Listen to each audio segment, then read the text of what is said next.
In the last session, we looked at 3 practices for every great team. And in this session, we're continuing our discussion about connection, one of the 3 essential attributes of the leader worth following. And we're going to look at 4 ways to make a positive impact with your team. So take a moment right now to download the worksheet for this session so you can follow along. Let me tell you a quick story. Our daughter Madison and I, we have a standing breakfast date every Saturday morning. In fact, just this past weekend, we went to this rustic restaurant that I like for breakfast. She doesn't like it as much, and typically I let her choose, but I told her last Saturday that I was choosing the place and I was going to my favorite place. We've been doing this for more than 10 years, and it's become one of the favorite parts of my week. We've learned so much about each other and from each other during these special weekly moments. On one particular Saturday morning years ago, we walked into this restaurant and walked slowly up to the counter looking at the menu board. The manager was standing behind the counter waiting for us and immediately said, "Can I help you?" I asked her to give us just a moment as I was waiting for Madison to make up her mind about what she wanted. Moments later, the manager said again, "Can I help you?" I mean, her voice was raised slightly. She was almost pleading with us. I looked around to see if we were holding anybody up, but no one else was standing in line. In fact, the restaurant was almost empty. She was still talking to us. Then the phone began ringing in the back, and the manager calls back to somebody, "Will somebody answer that?" And then there was 2 rings, and then 3. Then she said again, borderline yelling, "Will somebody answer the phone?" Madison paused for just a couple more minutes as crew members were shuffling around. They're cleaning the floors and cleaning the doors and the air conditioning vents. We had passed by a couple of them coming in the door who were cleaning the trash cans. It seemed like it was cleaning day. The manager, still standing there, was shifting around, and then she made one last emphatic attempt to coax me into ordering.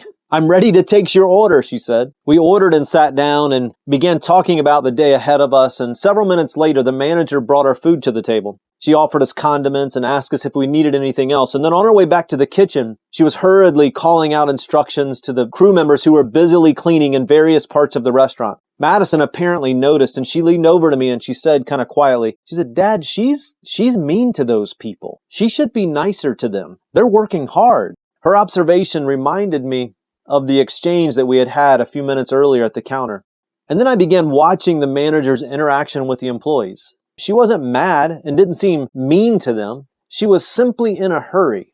She appeared too busy to slow down long enough to notice that her team was working hard. They were making good progress. John Wesley once said, "Though I'm always in haste, I'm never in hurry, because I don't take on more than I can accomplish in calmness of spirit." Our experience in this fast food restaurant on this otherwise uneventful Saturday morning reminded me that a hurried life doesn't leave much room to encourage, serve, and celebrate other people. If you're going to help people, they must know that you care. And if your team is going to grow and improve, you must have regular, purposeful, positive interactions with them. That weekend, I wrote down 4 ways to positively impact your team. And if you'll do them, your team won't just think you're awesome, they'll know you're awesome. The first we talked about a little bit earlier, but it's important to note here again. The first is trust. Many believe that trust is the byproduct of trustworthiness. We talked about this in the earlier session, meaning if someone is trustworthy, they can earn your trust.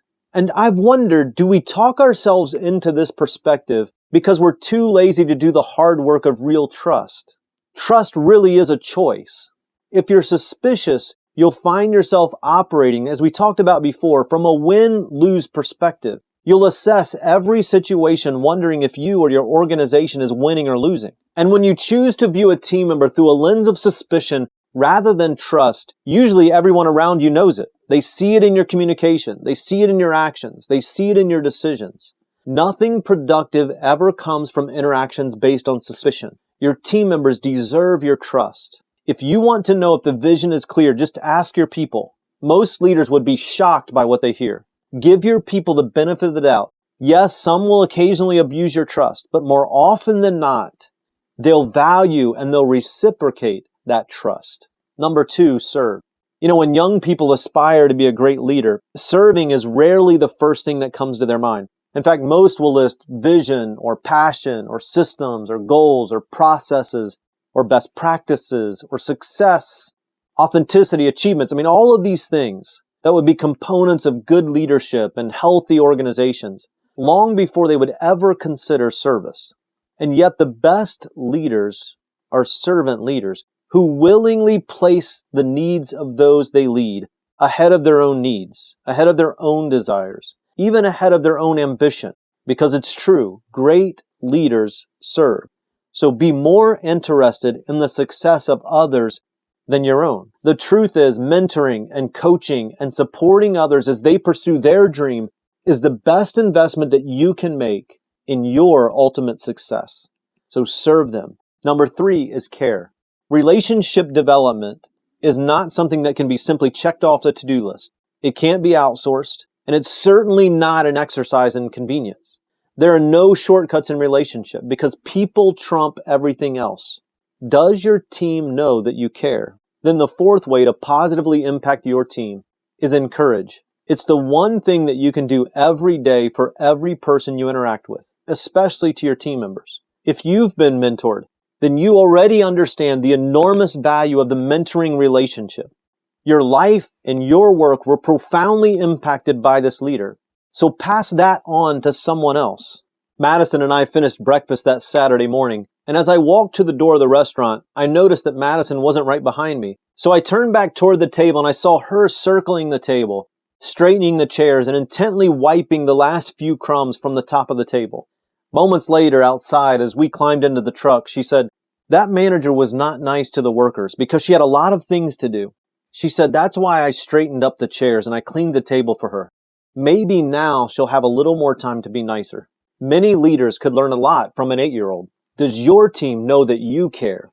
We just looked at the 4 ways to make a positive impact with your team: trust, serve, care, and encourage. If you haven't already, take just a moment right now to download the worksheet on this page and complete the action steps for this session. In the next session, we're going to look at the 3rd essential attribute of a leader worth following. It's the attribute that most leaders struggle with.